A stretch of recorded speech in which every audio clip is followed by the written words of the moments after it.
Ao contrário do que muita gente pensa, muita gente associa a apneia do sono a uma condição que atinge pessoas idosas, mais a terceira idade, ou pessoas obesas, ou pessoas sedentárias. Mas a gente vem aqui hoje para desmistificar isso, porque não, a apneia do sono pode acontecer com diversos perfis de pessoas. A gente tem trazido muitas dicas com profissionais da saúde e hoje a gente vai trazer uma outra visão da doença, trazendo o Milton Leão, ele que é usuário de CPAP, um paciente que vem se tratando, um case de sucesso no tratamento do CPAP, que vem para desmistificar um pouco isso. Ele é jovem, totalmente ativo, pratica atividade física e teve muitos ganhos depois que ele descobriu, quase que por acaso, a apneia e trouxe muitos ganhos para ele na vida dele. Por isso a gente está aqui hoje para conversar, para entender um pouquinho o outro lado, não só dos especialistas, agora com as pessoas que são tratadas com o CPAP, trazendo mais qualidade de vida pelo tratamento correto da apneia do sono. Seja muito bem-vindo, Milton. Obrigado. É um prazer ter você conosco, acho que ajudar assim, ter uma pessoa que sente na pele a importância de um tratamento bem feito e a gente poder ajudar a levar isso para outras pessoas também. Eu acho que a nossa missão aqui com o CMOScast é ajudar a conscientizar para que pessoas que nos assistam possam levar para alguém que elas possam pensar, olha, eu posso ajudar alguém com esse conteúdo, então eu vou compartilhar. Então é muito legal. Muito obrigada pela disponibilidade, por estar aqui para nos ajudar a desmistificar isso. Muita gente às vezes tem uma certa resistência em querer tratar o CPAP, às vezes pega a associação ali de ter uma máscara dormindo, que isso pode não ser tão esteticamente agradável, mas a gente vai conversar sobre os ganhos, apesar de não ser realmente tão esteticamente agradável, mas os ganhos com certeza são muito agradáveis. São muitos. Eu agradeço o convite, viu? Acho que é muito importante a gente conseguir realmente desmistificar, né, essa coisa de que a apneia e o uso do CPAP estão atribuídos somente a um grupo, assim, e que de alguma forma a gente não pode inclusive negligenciar, né? Que existem outros segmentos, inclusive os mais jovens, que também estão aí sofrendo de apneia e às vezes nem dão notícia. Com certeza, é importante. É uma coisa que ainda é pouco falada. Né? Sim. Muita gente, a gente percebe aqui no nosso dia a dia que a gente vai comentar, com o que você trabalha? Trabalho com um equipamento para apneia. Não é uma coisa que está ali no imaginário do grande público, né? Não sei se você sente isso um pouco. Assim. Demais, até entre os amigos, assim. O primeiro impacto é sempre a piada, depois a gente vai entender o que é a coisa e a pessoa fala, putz, será? Eu acho que eu conheço alguém, ou eu acho que eu tenho isso, porque eu acordo assim, acordo assado, ronco meio estranho, não sei o quê, e aí quando a gente vai ver, a pessoa tá numa situação muito semelhante com a nossa e às vezes nem sabia que apneia existia.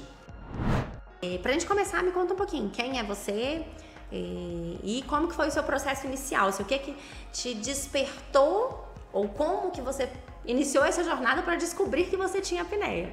Tá. Me conta um pouquinho. Tá, então, eu tenho 25 anos, faz 1 ano e alguns meses, quase 2 anos, que eu sou usuário de CPAP e eu descobri numa situação em que, bom, na verdade foram pequenos episódios que me levaram a suspeitar que algo de estranho poderia estar acontecendo. Um dia eu estava dormindo no espaço com mais pessoas e tal, depois de uma festa de aniversário. Acordo no outro dia as pessoas reclamando, falando, cara, você ronca esquisito. O jeito que você ronca não é normal, atrapalhou o sono da gente, eu assustei diversas vezes. E a primeira vez que eu vi isso, pensei, putz, estão pegando no meu pé aqui. Isso não está condizendo com a realidade. O pessoal é chato. Beleza. Passa mais um tempo. E isso tem mais ou menos uns 2, 3 anos. Isso, exatamente. Ou seja, você tava com 23 anos, super jovem. E até aí, então ninguém tinha... Não, nada. Inclusive na minha casa, na minha família, assim, ninguém nunca falou, eu tenho apneia e tal. Essa não era uma coisa que a gente já tinha visto falar na minha casa, por exemplo. Entendi. E aí,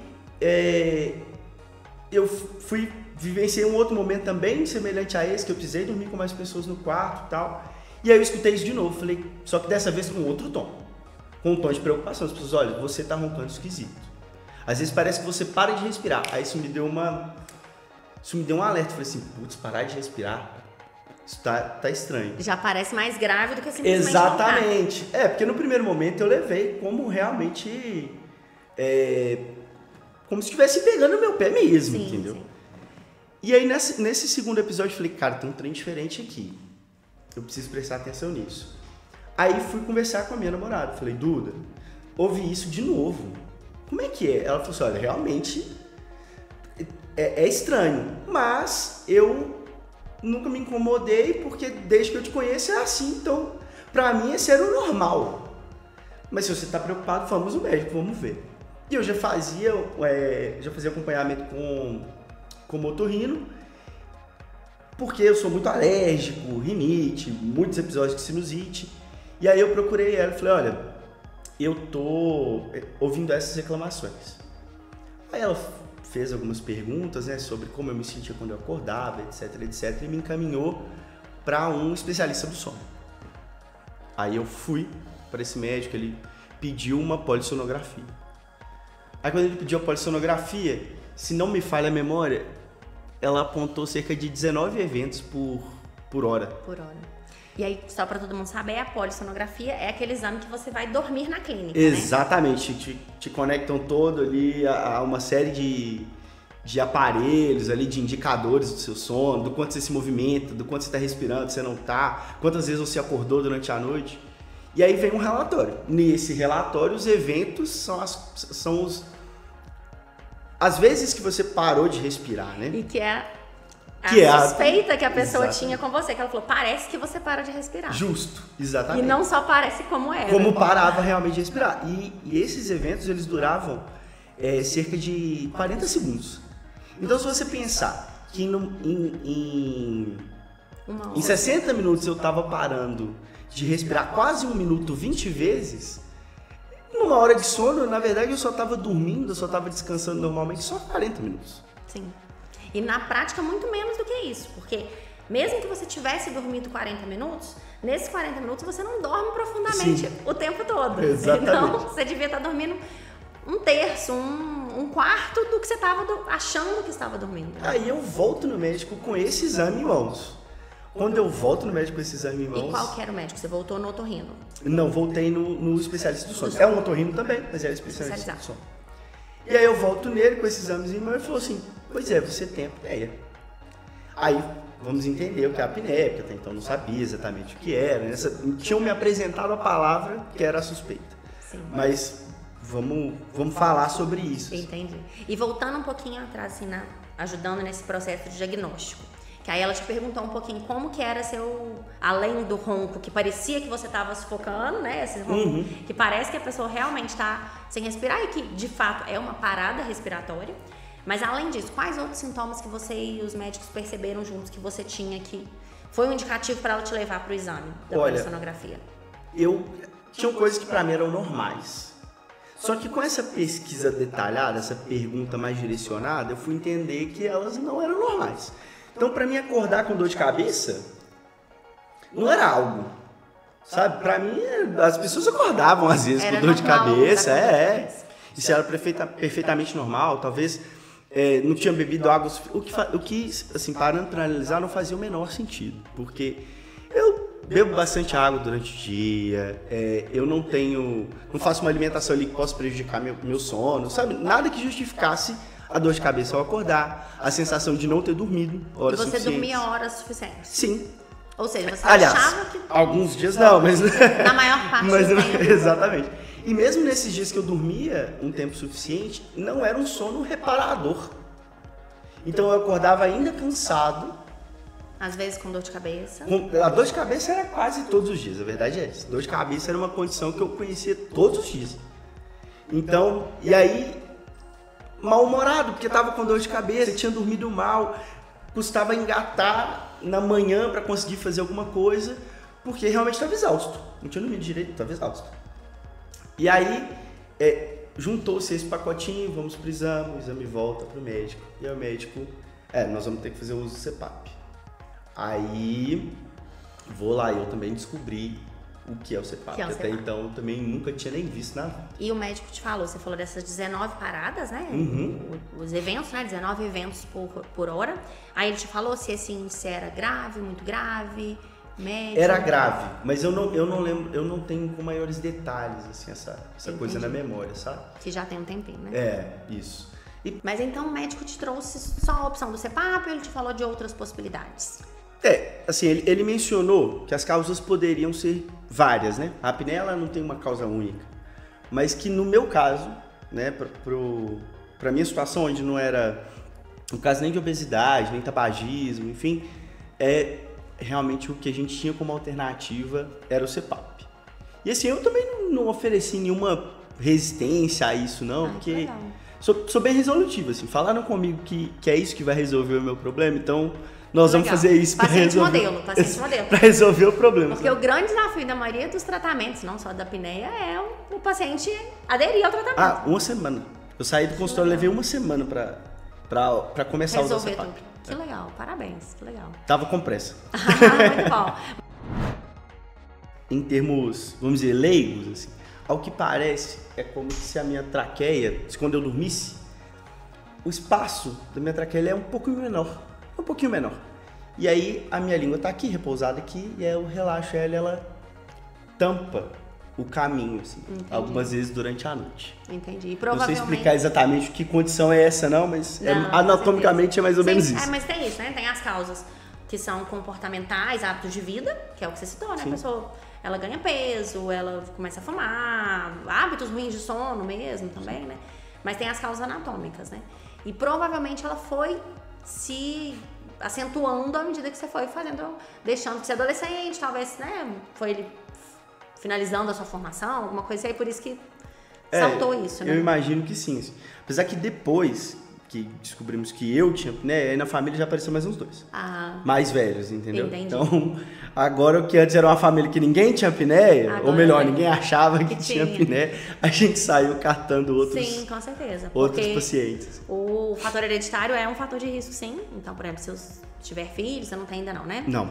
Se tiver filhos, é importante ter um acompanhamento para prevenir ali, e se tiver alguma coisa, tratar o quanto antes é melhor para não ter. O próprio médico mencionou, né? Ele falou assim, cara, você tem certeza que na sua família não tem ninguém com apneia? Eu falei, olha, diagnosticado não. Agora, se essas pessoas estão aí vivendo, dormindo normalmente, é uma outra questão. E no final tinha. Mas aí ele falou do CPAP, e aí como é que foi o processo? O próprio otorrino, o que ele te indicou? No primeiro momento, assim, acho que até porque a gente tem essa questão do público jovem não se adaptar, assim, mais por uma questão psicológica mesmo, de não querer usar aquilo para dormir. Da questão estética. Porque assim, vamos dizer assim, é feio. E tem uma outra coisa também, de achar que aquilo não é para você. Porque você... sou jovem, isso não vai, isso não vai me atingir. Mas vai, porque ao longo prazo isso tem um custo para a saúde. E aí ele falou, olha, vamos primeiro alugar. E aí eu encontrei alguns lugares que alugavam o CPAP, né? Então, os primeiros 3 meses eu usei um CPAP que não era meu, que era alugado para ver se eu teria adesão. E eu usei todos os dias. Inclusive desde até a primeira hoje. noite. Se eu não dormir fora de casa mesmo, e se eu for dormir fora de casa de maneira planejada, eu levo ele. Que legal. Então, assim, minha adesão foi muito rápida, muito fácil. Então, na primeira noite, você já dormiu quanto tempo, assim, com ele? Eu acho que a primeira noite eu dormi umas 6 horas. Nossa. É claro que, assim, primeira noite, você, de vez em quando, no meio da noite, você fala, putz, tem algo no meu rosto, tem algo preso em mim. Mas depois, isso não conta tanto. Você se acostuma com ele. E tem um outro fator também, né? Que é escolher a máscara certa. Então, quem me atendeu foi muito atenciosa. A pessoa que me atendeu foi muito atenciosa nesse aspecto.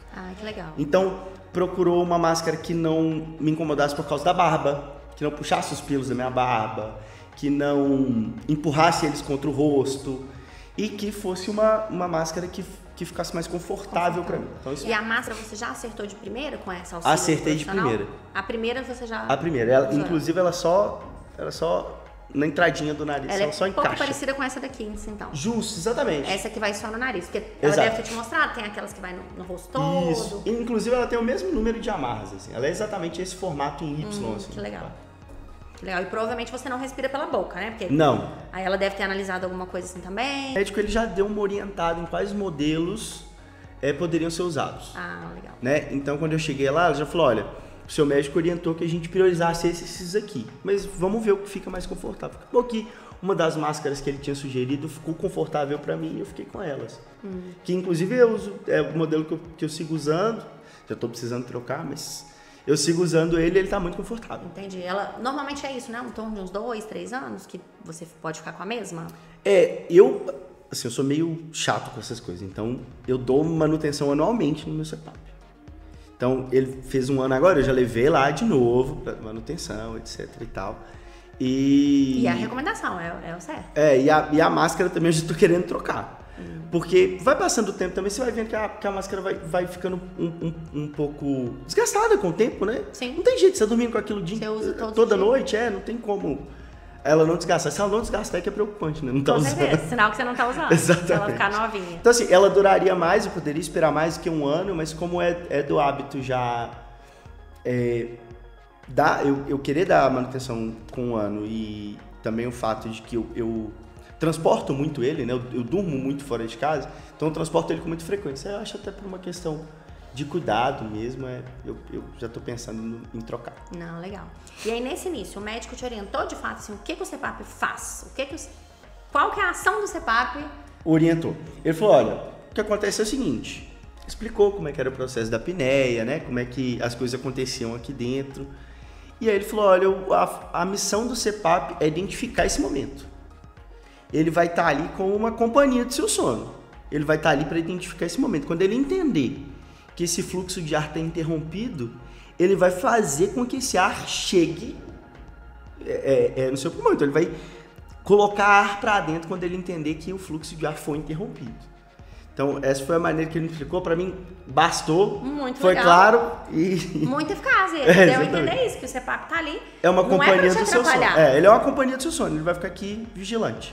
Porque você está dormindo, mas ele está vigilante. Então, quando ele perceber que você parou de respirar, ele faz, além de um estímulo mecânico, né, da respiração, ele volta você para o fluxo normal. Isso, ele vai dar aquele sopro inicial que vai induzir você a retomar sem que você acorde. Exatamente. Porque o problema da apneia é essa, porque ela te acorda e aí você retornar. Não consegue ter um sono contínuo ali. Ele vai ser um auxílio para o seu sono continuar...